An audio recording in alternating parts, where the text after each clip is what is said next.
Ministro Caputo, gracias por aceptar esta posibilidad de venir a Corrientes y conversar algunos minutos con nosotros, interrumpiendo su agenda. Conversábamos con el ministro recién de venir del aeropuerto hasta acá, acerca de la visita de Javier Milei a la ciudad de Corrientes el día 19 de febrero. Recordarán ustedes cuando fue el 10º aniversario del Club de la Libertad, ese evento que hicimos ahí en Espacio Andes. Aprovecho la oportunidad para agradecer a los amigos de Espacio Andes que nos cedieron el predio con tanta generosidad y con una convocatoria gigantesca, ya presidente Javier Milei. Y le contaba también al ministro que el presidente vino de los 11 congresos que hicimos a 7. Digo, hay una historia larga con el presidente y bueno, le complicamos la agenda al ministro para que venga a conversar con nosotros en el día de hoy. Le agradecemos muchísimo el gesto, ministro, ¿no? No, bueno, muchas gracias por la invitación, muchas gracias a todos por venir, y de veras para mí es un gusto y es un honor poder compartir estos momentos con ustedes. Así que muchas gracias por la invitación, Alberto. Bueno, vamos a intentar un intercambio, a ver si podemos recorrer algunos temas económicos. Vale. Hay muchas inquietudes, muchas preguntas que nos hacemos los correntinos, los argentinos sobre el futuro del país y la economía. Y usted es un protagonista central de ese recorrido. Pregunta obligada, empezamos el camino por el tema de la inflación, ¿no? Arrancamos con este proceso de desaceleración de la inflación y todo el mundo se pregunta de aquella frase del presidente Milei de en 18 o 24 meses podemos pensar en acomodar la inflación. ¿Cuál es el derrotero que imagina en los próximos meses y por qué no en el año que viene? Bueno, la verdad que el proceso de desinflación, como ustedes saben, ha sido mucho más rápido y más fuerte de lo que la mayoría de los economistas pronosticaba.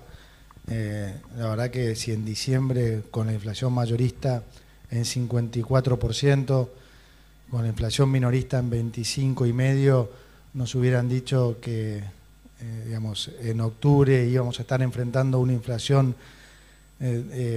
digamos, de 2,7 minorista y 1,2 mayorista, probablemente nos hubiera parecido irrealista.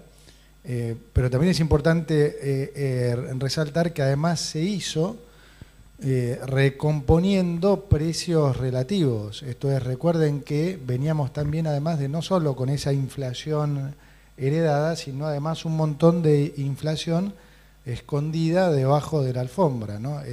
Recuerden que había desde alimentos hasta tarifas, combustible, todo estaba pisado.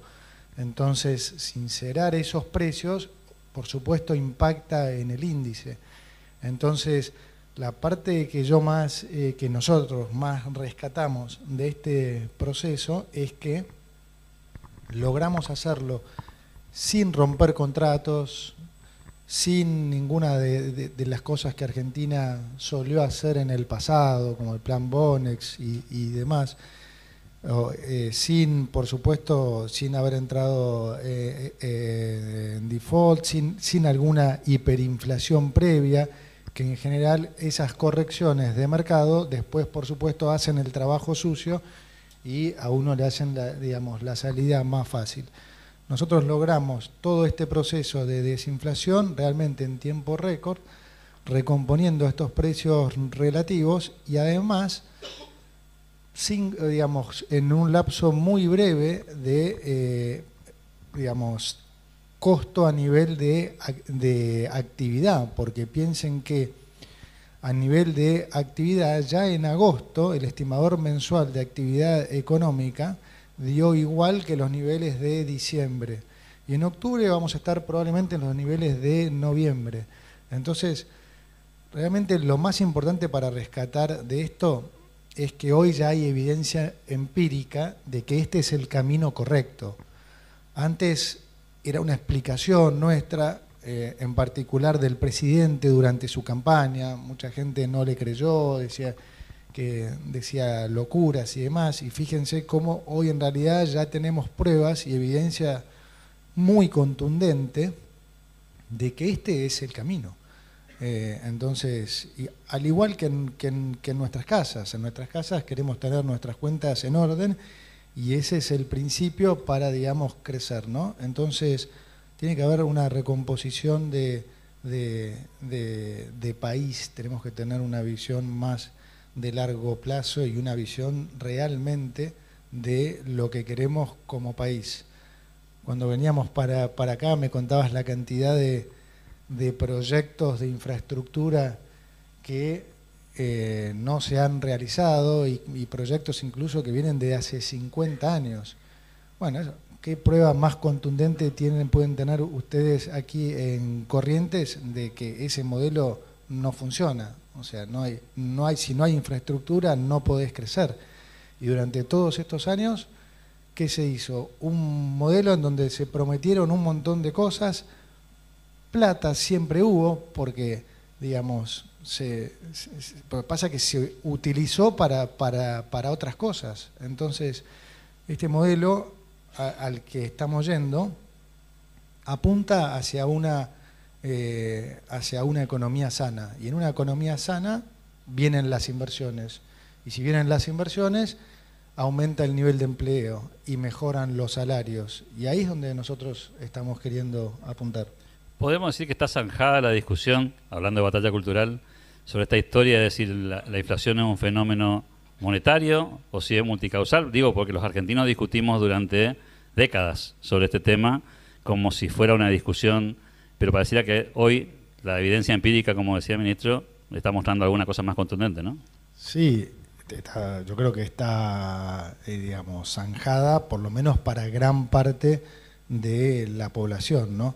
Y tocás para mí lo que es un punto clave, porque ahí es donde estuvo siempre un poco la trampa, en donde siempre se gastó más de lo que se recaudó, ¿sí? Siempre hubo un déficit fiscal muy, muy grande.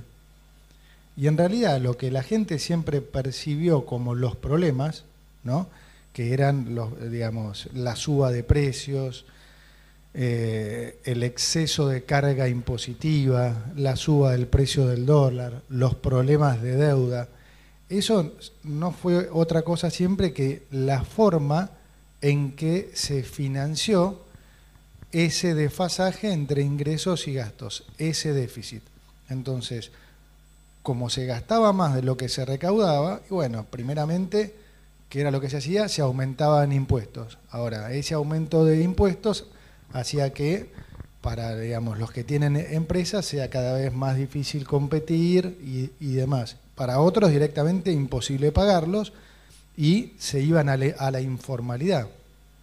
Bueno, otra forma de financiarlo era emitiendo pesos y esa sobreemisión de pesos generaba inflación, que como hoy todos entienden, impacta en los que menos tienen, generaba suba del dólar, mucha incertidumbre, o si se financiaba con deuda, generaba después problemas financieros de repago de deuda.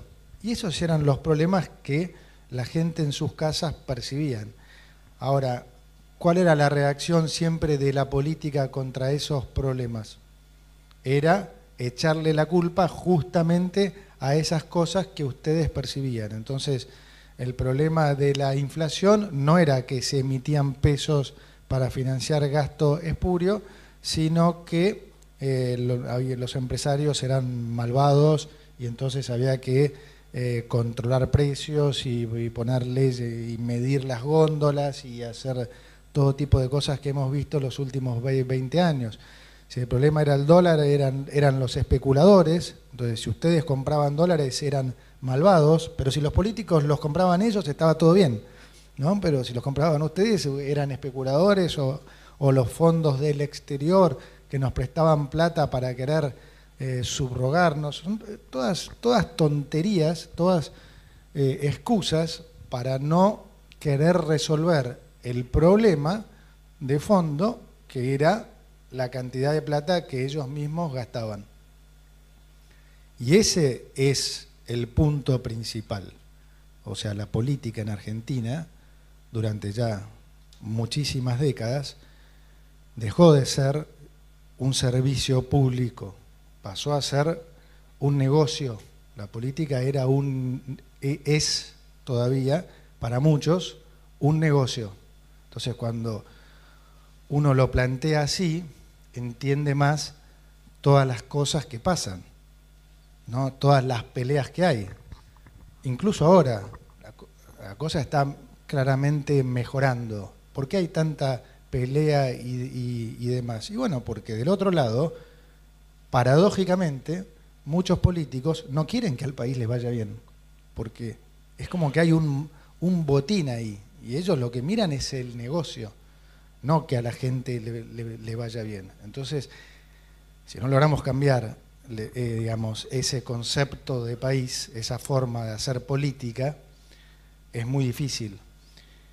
Y yo creo que la mejor parte del presidente en este momento en particular es esa batalla que está dando a nivel cultural, porque esta es una batalla cultural, porque lo que hay que cambiar es eso.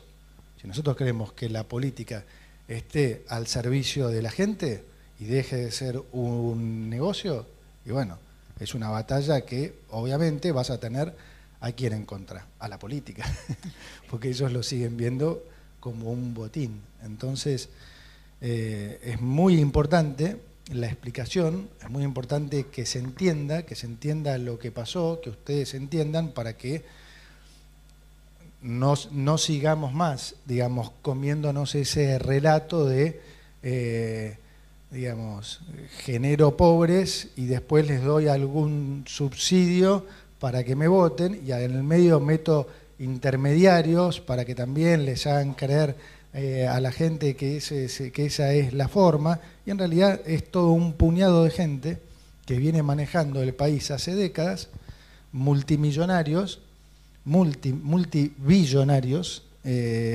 y toda la gente cada vez en una situación más pobre. Entonces, esto es obvio que hay que cambiarlo. Si alguno duda que esta es la forma, de lo que no puede haber duda es que la otra no es.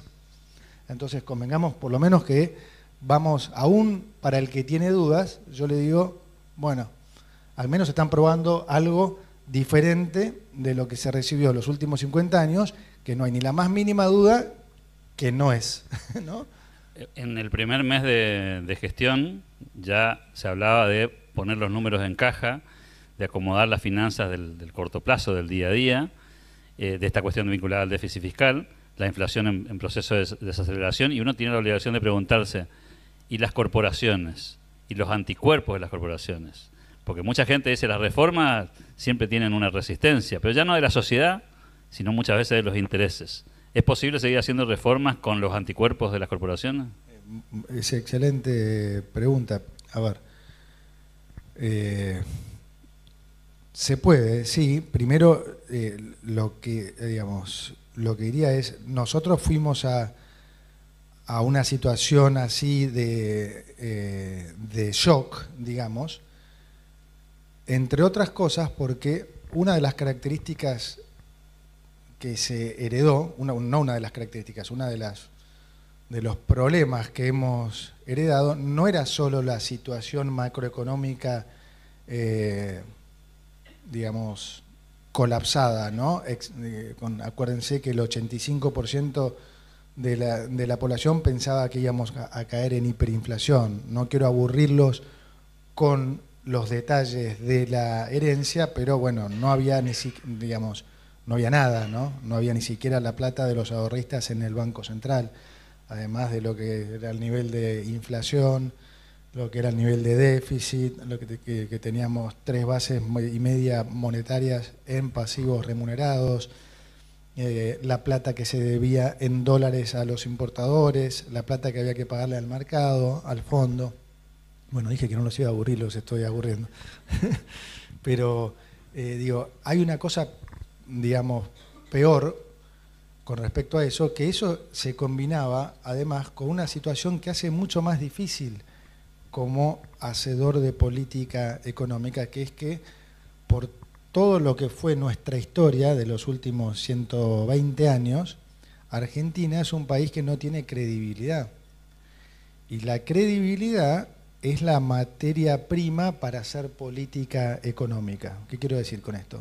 En un país desarrollado, si un gobierno quiere cambiar las expectativas, y más o menos basta con que el ministro de Economía o el presidente del Banco Central o el presidente de la Nación hagan anuncios con respecto a hacia dónde quieren ir.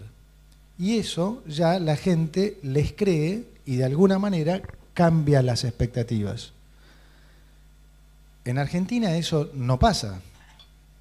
Digamos, uno tiene que venir con evidencia empírica, con resultados, porque si uno dice, nosotros vamos a corregir el déficit fiscal, y la gente hubiera dicho, ah, sí, bueno, lo quiero ver. Fíjense que nosotros fuimos a equilibrio fiscal el mes 1, el mes 2, el mes 3, el mes 4, y la gente no se, y digamos, y muchos economistas, no la gente, digo, muchos profesionales, muchos periodistas nos seguían porfiando. O sea, no nos creían ni con resultados. Imagínense si hubieran sido promesas. Entonces, cuando vos llegás a esa situación, es mucho más difícil porque tenés que hacer resultados el día 1. Y reducir 5 puntos de déficit fiscal en el primer mes, no hay antecedente mundial. Y reducir 10 puntos de déficit cuasi fiscal, que es el déficit, digamos, que estaba estacionado en el Banco Central, se dice cuasi fiscal porque es en realidad lo que fue el financiamiento monetario del déficit fiscal. Entonces, reducir 10 puntos más en 6 meses, haber terminado con la emisión monetaria en Argentina, son hitos que hoy sorprenden al mundo. Yo cuando viajo...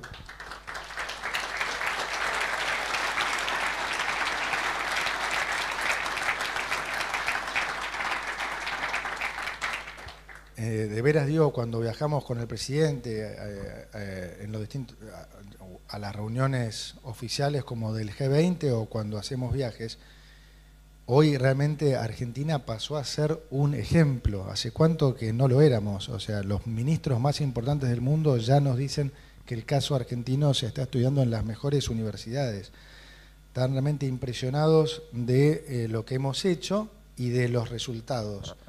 Y ahora engancho con la pregunta que me habías hecho. Yo creo que al principio, sobre todo, en el empresariado había mucho escepticismo con respecto a esto, ¿no? Hoy, en particular de hace probablemente 45 días, yo veo un cambio fuertísimo en el sentimiento, e incluso en el empresariado. Es como que genuinamente o entendiblemente, como siempre a Argentina le fue mal, es como que está en el ADN argentino pensar que no nos puede salir bien. Por eso yo jorobo siempre tanto con el tema de la casualidad y la causalidad. A Argentina no es que le fue mal durante 120 años de casualidad. A Argentina le fue mal porque hicimos las cosas mal. O sea, éramos un mal alumno, no estudiábamos, nos portábamos mal y nos iba mal. No era una maldición. No era una maldición, ni un complot de afuera, ni nada. O sea, hacíamos las cosas mal. Y es importante entender esto, porque hoy las estamos haciendo bien. Como digo siempre, jorobando, porque a veces me toca dar charlas en alguna universidad o algo, digo, chicos, cuando ustedes no estudian, por más que sean inteligentes, les va mal. Ahora, si se estudian todo, lo más probable es que les vaya bien. Bueno, digo, hoy Argentina es un traga. Es el único país de las Américas que tiene superávit y que tiene una, digamos, macroeconomía en orden. Entonces, nos va a ir bien. Esa es la realidad. No hay que tener, digamos, no hay que pensar que porque el pasado no hubo una causalidad por todo esto. Y yo creo que los empresarios hoy lo están viendo. Al principio dudaba más. El otro día en la Fundación Faro, al final de la charla, se me acerca un empresario muy importante del sector energético, de una empresa muy importante, y me viene a felicitar. Me dice, no, en realidad no me viene a felicitar, me viene a decir te felicito y demás, pero no te vengo a felicitar, me dice. Te vengo a pedir disculpas, me dijo, porque a principio de año, cuando vos nos contabas lo que iban a hacer y cuando estábamos negociando nuestra situación y demás, yo era uno de los que más te jugaba en contra, me dijo, porque no creía y la verdad estaba equivocado, tenías razón, me dice. Así que además de felicitarte, me dice, te quiero venir a pedir disculpas y decirte que hoy nuestra empresa está pensando en invertir más. Lejos de, digamos, de pensar como pensábamos a principio de año, estamos buscando expandirnos. Yo creo que ese cambio en el empresariado está pasando.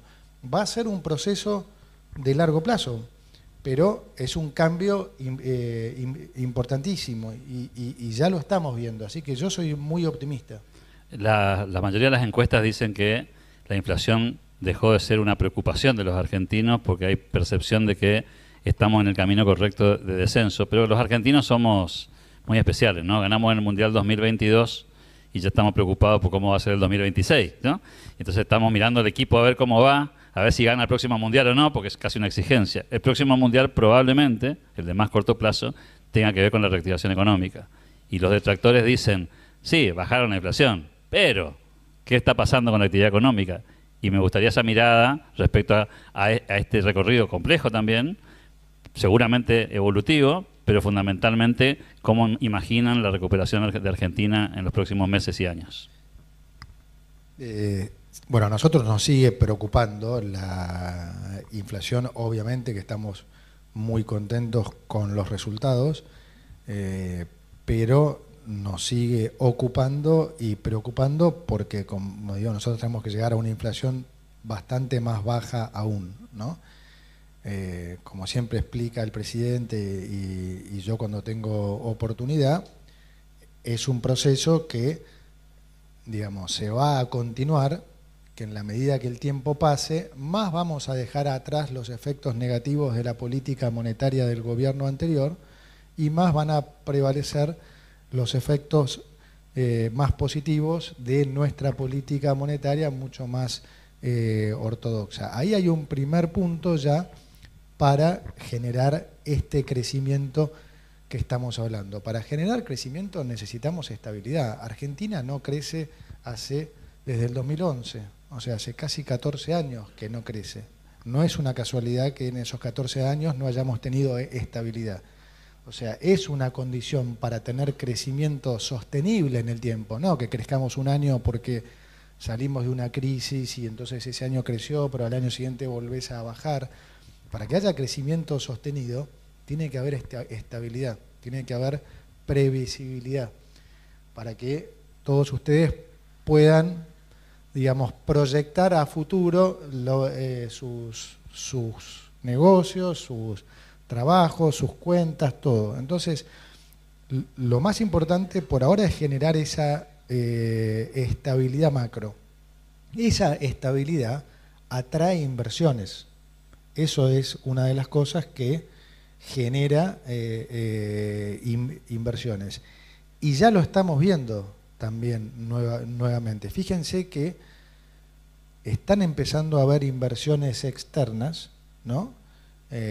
Y de empresarios locales grandes en tiempo récord, porque típicamente esas inversiones, las inversiones en la economía real, a diferencia de las financieras, y son inversiones que se toman mucho tiempo en tomar esa decisión, porque cuando uno hace una inversión en la economía real, en general es por 10, 20, 30 años.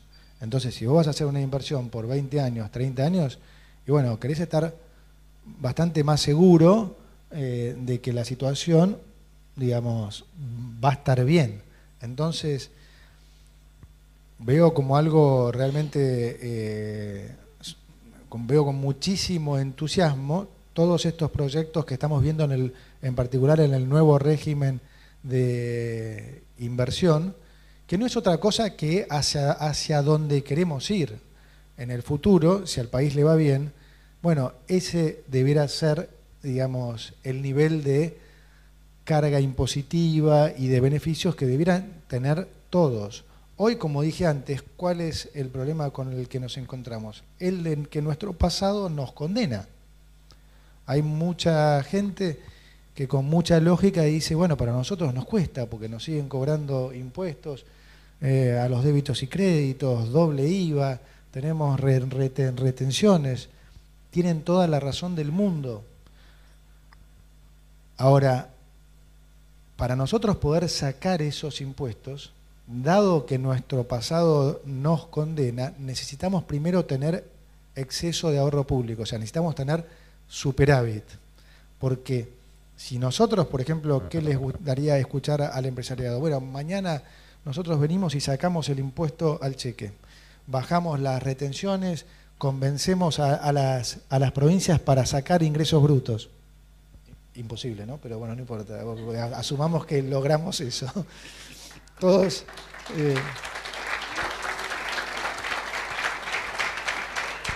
El sueño del pibe, el sueño del pibe. Digo, todos felices, bárbaro. Ahora, inmediatamente el país va a estar incurriendo nuevamente en un déficit grande, porque toda esa baja de impuestos, ¿sí?, es un proyecto a futuro, digamos, genera las condiciones para el empresariado y para la gente para invertir, pero se traduce en mayores ingresos a futuro. En el corto plazo te genera un agujero fiscal importante. Y ese agujero fiscal, como pasó siempre, hay que financiarlo. Entonces, ¿cómo lo financiamos? ¿Qué hacemos? ¿Salimos a buscar deuda de vuelta? Entonces la gente dice, uy, se están endeudando de vuelta. Entonces no, emitimos de vuelta, justamente que habíamos logrado dejar de emitir y la inflación baja y el dólar está tranquilo y demás. Y entonces volvemos. Ese es el problema, ese es el costo de haber hecho las cosas mal durante tantas décadas.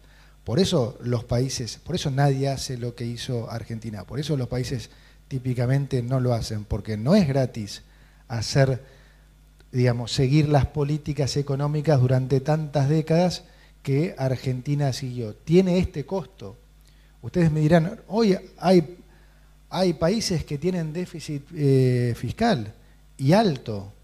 Estados Unidos mismo, Brasil, sí, claro, pero tienen la credibilidad para poder financiarlo, porque no tuvieron 113 años de 123 déficit fiscal, más bien lo contrario.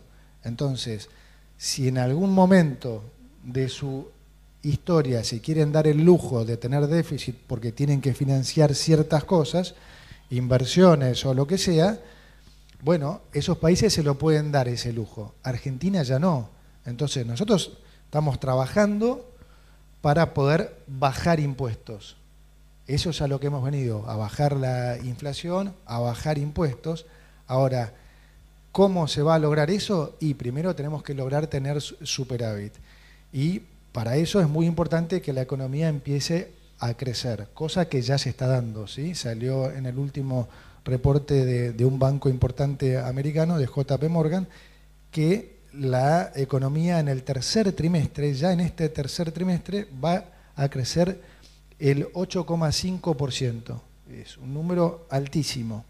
Y de vuelta, ya hemos recuperado, yendo a tu pregunta, el nivel de actividad de noviembre del 2023. Es decir, que hemos hecho todos estos cambios macroeconómicos que son importantísimos sin haber roto contratos, sin haber hecho ninguna de, como dije antes, de las cosas que Argentina hizo en el pasado, sin haber pedido plata, sin, digamos, y con con esta pronta recuperación en el nivel de actividad. Así que pónganse recontrapositivos porque todo indica que vamos a tener un gran 2025 y que vamos a empezar a revertir este círculo vicioso en el que estuvimos inmersos durante tantas décadas.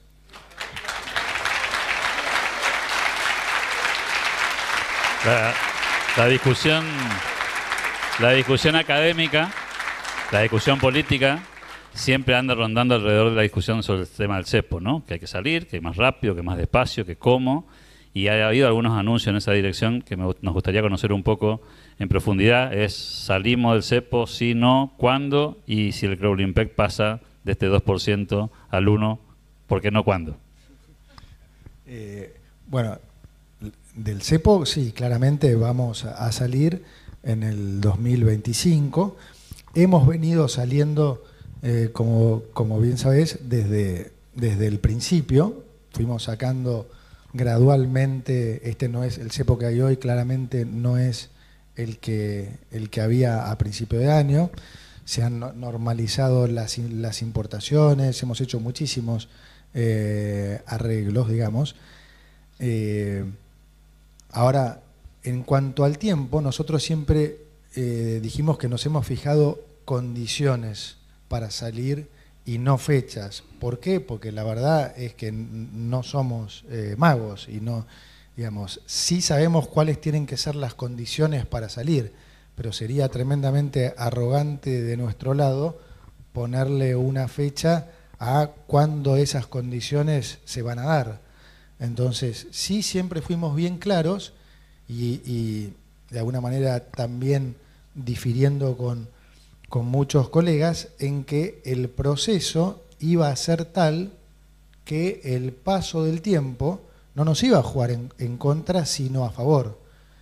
Hubo durante todos estos meses mucha ansiedad y mucha gente diciendo, oh no, si no salían del cepo en abril están muertos. Después cuando el dólar se fue a 1.400 o 1.500 en junio o julio dijeron, listo, se perdieron la oportunidad, ahora el dólar se va a 2.000.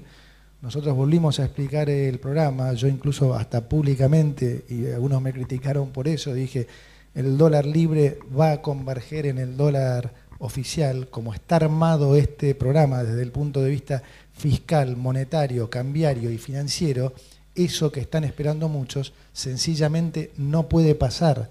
Puede haber un poco de volatilidad, pero no puede pasar eso que muchos estaban esperando y hasta comiendo pochoclos. No puede pasar. Pedían Entonces, fecha de devaluación. Pedían fecha de devaluación. Todo el tiempo pronosticaban fecha. Entonces no tenemos la ansiedad que hay del otro lado, porque creemos que lo más importante es pisar sobre seguro, es hacerlo cuando no genere ningún estrés ni en la gente ni en las empresas. Y el tiempo, de alguna manera, está convalidando esta estrategia, porque si ustedes miran desde que nosotros iniciamos nuestro gobierno a hoy, bueno, claramente hoy estamos en el mejor momento. No llegamos a las condiciones a las que deberíamos estar, pero sí estamos en el mejor momento. La brecha prácticamente ya no existe, la economía está creciendo, la inflación prácticamente ya convergió al nivel de crawling peg, es decir, a la actualización que hacemos mes a mes del dólar oficial. Y de cara al futuro, ¿qué estamos previendo? Bueno, que si la inflación efectivamente se mantiene o baja de estos niveles, el próximo paso puede ser, entonces, como bien dijo el presidente, bajar ese nivel digamos, de ajuste del tipo de cambio oficial y contribuir de vuelta a un nuevo, más bajo escalón inflacionario. También tiene que pasar que se recompongan los stocks que todavía hay, a pesar de todo el esfuerzo monetario que se ha hecho, todavía la demanda de pesos no está 100% equilibrada con la oferta de pesos. Y por último, tenemos que tener un nivel de reservas más acorde a lo que se necesita. Recuerden que, heredamos 12.000 millones de dólares de reservas netas negativas, ¿sí? Es decir, reservas netas negativas, queremos decir que, de vuelta, no estaban ni siquiera los encajes de los depósitos en dólares, ¿sí?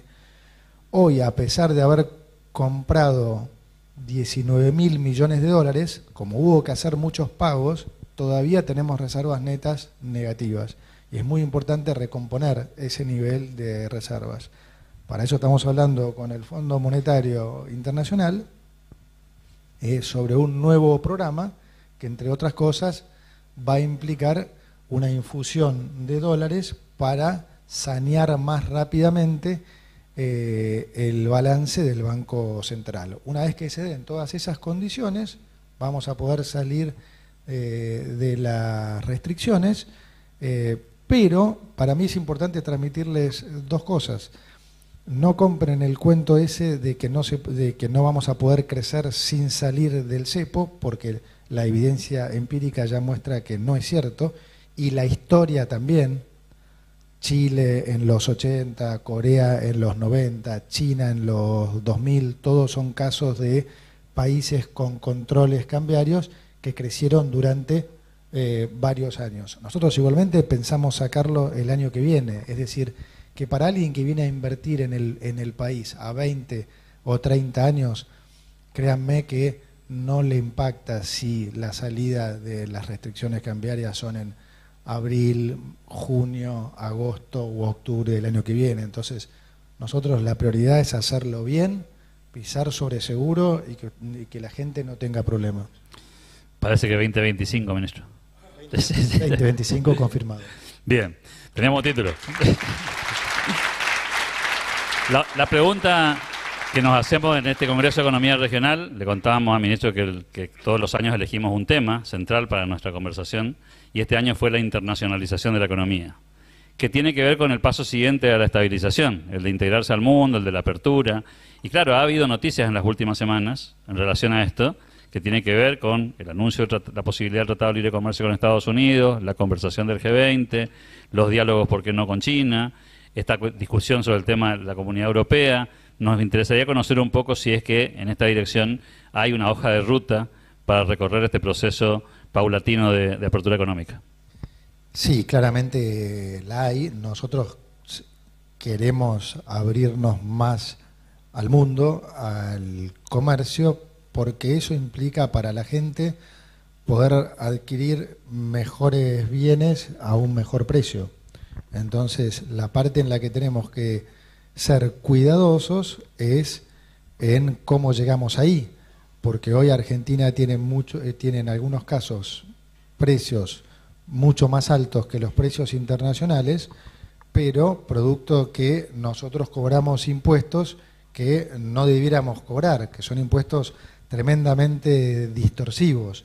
Entonces, digamos, no podemos pasar de un extremo al otro, porque entonces estaríamos favoreciendo a un, digamos, si bien estaríamos favoreciendo a un sector de la sociedad, estaríamos siendo injustos con un montón de digamos, de emprendimientos y de industrias que están en el país hace muchísimos años lidiando con digamos, con los impuestos injustos que nosotros les recargamos.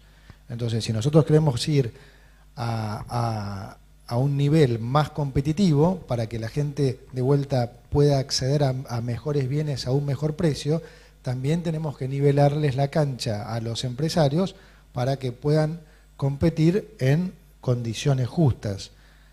Alguno dirá, bueno, pero ahora sacaron el tema del puerta a puerta y de que se puede traer. Eso es algo que no afecta fundamentalmente a la industria, son números menores y es más que nada darle una mano a la gente, a la clase media. Vemos que hay mucha gente que hasta viaja para comprar cosas afuera, entonces decimos, bueno, primero es hasta más dólares que eventualmente se van cuando la gente viaja. Segundo, démosle la posibilidad también a la gente que no puede viajar. Y como digo, no es algo, son números hoy muy manejables que no afectan a la industria en general. Ahora, nosotros tenemos que ir de vuelta al proceso de bajar impuestos. Entonces, esa apertura comercial lleva tiempo, porque ojalá pudiéramos arreglar un acuerdo comercial con Estados Unidos, pero son cosas que llevan años. Procesos largos. Son procesos largos. Ese es el proceso largo, ojalá no tan largo, en el que nosotros queremos aprovechar para poder empezar a eliminar estos impuestos y que entonces nuestros empresarios puedan ser ya mucho más competitivos, de manera de que cuando nos podamos abrir también más al mundo, ellos estén en condiciones de competir, digamos, en una cancha mucho más nivelada. El resultado electoral de la elección de Estados Unidos abrió interrogantes. Por un lado, amenazas y oportunidades. Algunos dicen que el presidente Trump va a ir en una dirección más proteccionista y eso podría de alguna manera modificar la cancha. Otros dicen va a favorecer a Argentina porque va a haber cierto respaldo político y, por qué no, a través de los organismos multilaterales. ¿Qué balance hay que hacer del impacto de la elección americana y del ciclo político que empieza en Estados Unidos respecto de la Argentina y en particular de este gobierno? Es cierto que va a favorecer, porque la relación del presidente con los actores más importantes hoy de Estados Unidos es particularmente buena. Digo particularmente buena porque también era buena con los demócratas y nos han apoyado, con lo cual no quiero ser injusto con eso. Ahora sí, es cierto que el presidente tiene una relación personal y particular desde con el nuevo electo presidente, con Elon Musk. Marco Rubio también es una persona que presta particular atención a Latinoamérica, por lo tanto, desde el presidente hasta su gabinete, Argentina sí, hoy salió favorecido de alguna manera en esa elección. Entonces, por cuestiones políticas e ideología, digamos, sí, se puede decir que estamos más favorecidos. ¿Qué va a hacer Trump? Por supuesto que no sabemos. Hay una frase que dice: a Trump no hay que tomarlo literalmente, pero sí, digamos, dice no literalmente, pero sí prestar atención a lo que dice. Es decir, se dice algunas cosas y veremos cuánto de eso hace, pero nosotros somos muy optimistas en que las políticas de Trump van a llevar a un Estados Unidos a un estrato claramente mejor. Entonces nosotros nos vamos a favorecer, creo, somos muy optimistas con lo que va a hacer Estados Unidos y sobre todo con lo que está haciendo en particular en este suerte de copia del Ministerio de Desregulación. Estamos exportando tecnología de gobierno. Estamos exportando políticas de gobierno, lo cual es totalmente inusual, pero es otra genialidad esa del presidente, ¿no? Digo, el presidente, la verdad que tiene cosas, tiene genialidades, y esta es una, porque uno piensa, bueno, cortó un montón de ministerios, sí, lo bien que hizo, y inventó otro, que en realidad, si lo pensamos, debiera ser en Argentina un ministerio obvio, porque durante décadas lo único que hicimos fue regular. O sea, Argentina es un país que durante los últimos 20 años, en particular, reguló para las excepciones, regula para la excepción. Ustedes quieren ir a abrir una cuenta bancaria a un banco y tienen que demostrar que no son asesinos seriales, que no tuvieron nada que ver con la guerra Rusia-Ucrania. Vos decís, yo quiero abrir una cuenta bancaria nomás. O sea, una caja de ahorro. Claro, una caja de ahorro. Entonces, se regula para las excepciones. Entonces, un ministerio de desregulación debiera ser algo casi obvio, ¿no? A mí me parece que el trabajo que está haciendo el ministro Sturzenegger en eso es realmente fantástico y complementario con todo lo que se está haciendo en economía y en infraestructura. Y lo paradójico es que lo tomó como ejemplo, porque esto no es cuento, o sea, no hay nada más que ver, digamos, las cuentas de Twitter y demás, lo tomó como ejemplo Estados Unidos, lo tomó Trump como ejemplo y lo van a ejecutar Musk y compañía.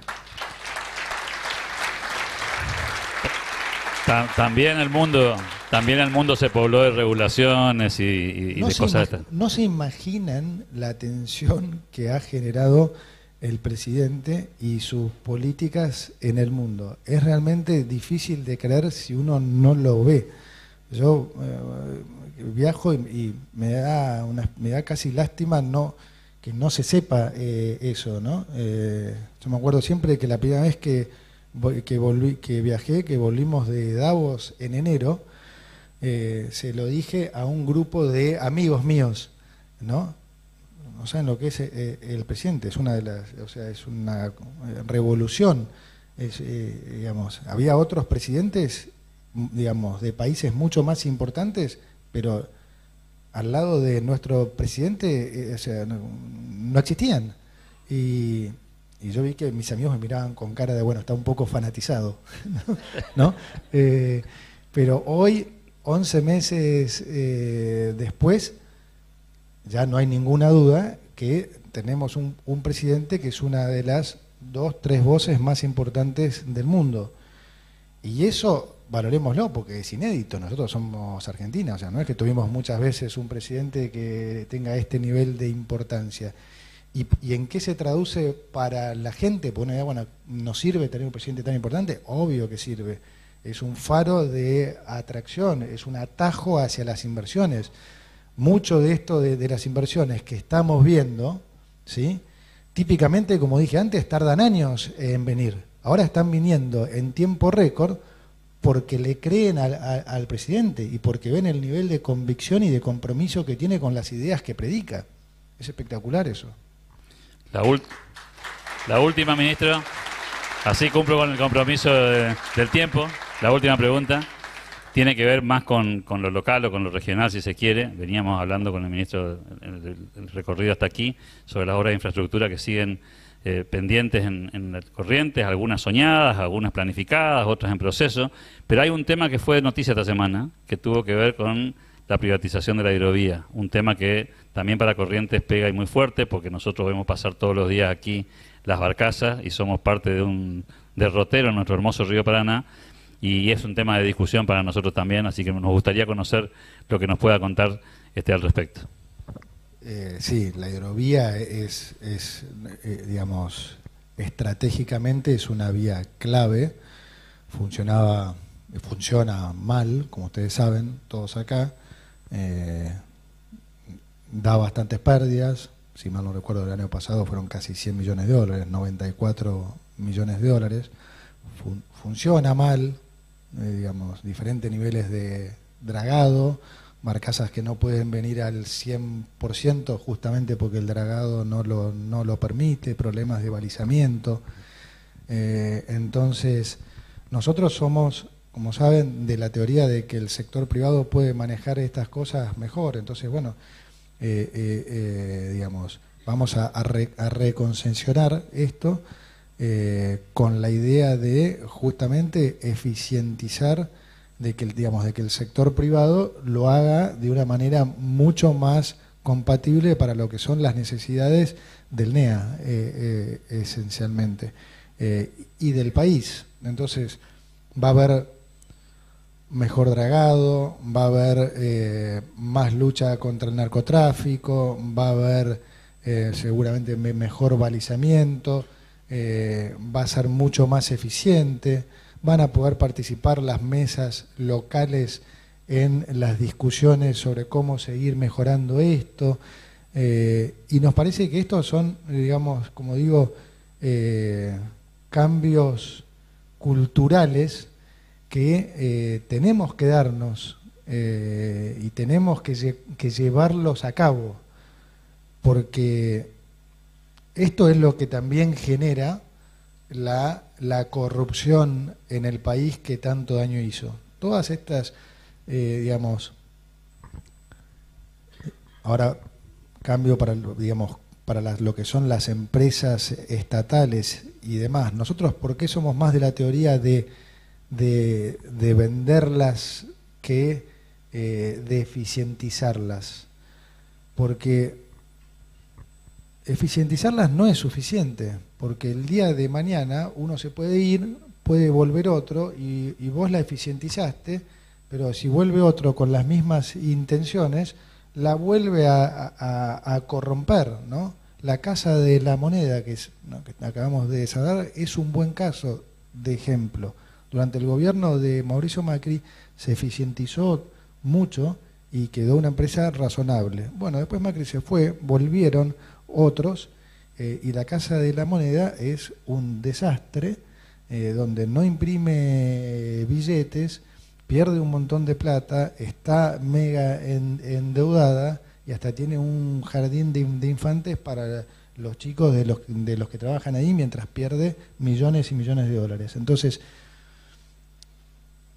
¿por qué pasa esto? Por lo que decía antes, porque la política ve a todas estas empresas no como empresas públicas, sino como cajas, ¿no? Ellos, de hecho, las llaman cajas. ¿no? Y dicen, a mí dame esto, a mí dame esta otra, a mí dame esto, porque de todas estas empresas ellos pueden sacar plata y financiar la política. Nosotros tenemos que lograr de vuelta que la política tenga otro objetivo, que es que esté al servicio de la gente y de que deje de ser un negocio para los que vengan a la política, vengan para arreglarle la vida a la gente y no para hacerse multimillonarios. Entonces, en ese esquema es lo que vamos, es lo que a donde estamos yendo. Ojalá, digamos, entre todos los argentinos podamos cambiarlo, porque de esto requiere la voluntad y el compromiso de todos los argentinos. Ahí es donde nosotros queremos ir, esa es la batalla cultural que hay que dar. Como dije, no hay ninguna duda que la otra no sirve. Ojalá nosotros podamos demostrarles a todos y contemos con el apoyo de todos para convencerlos de que este es el camino correcto y que Argentina realmente puede ser un ejemplo de país en los próximos 20, 30 años. Ministro, tuvimos, este es nuestro décimo aniversario, este es nuestro 10º año como fundación. En el aniversario del 19 de febrero lo tuvimos al presidente de la Nación, en el Congreso de Economía Regional lo tenemos al ministro de Economía, mejor no podía ser. Así que muchas gracias por estar en Corrientes, por su primera visita a la ciudad de Corrientes, según entiendo. Gracias por acompañarnos, por este apoyo que significa seguir dando la batalla cultural, inclusive desde el gobierno, que creo que es un cambio también cultural muy potente. Así que gracias en nombre de Corrientes, en nombre del Club de la Libertad, gracias por estar acá. Gracias a todos. Gracias a ustedes.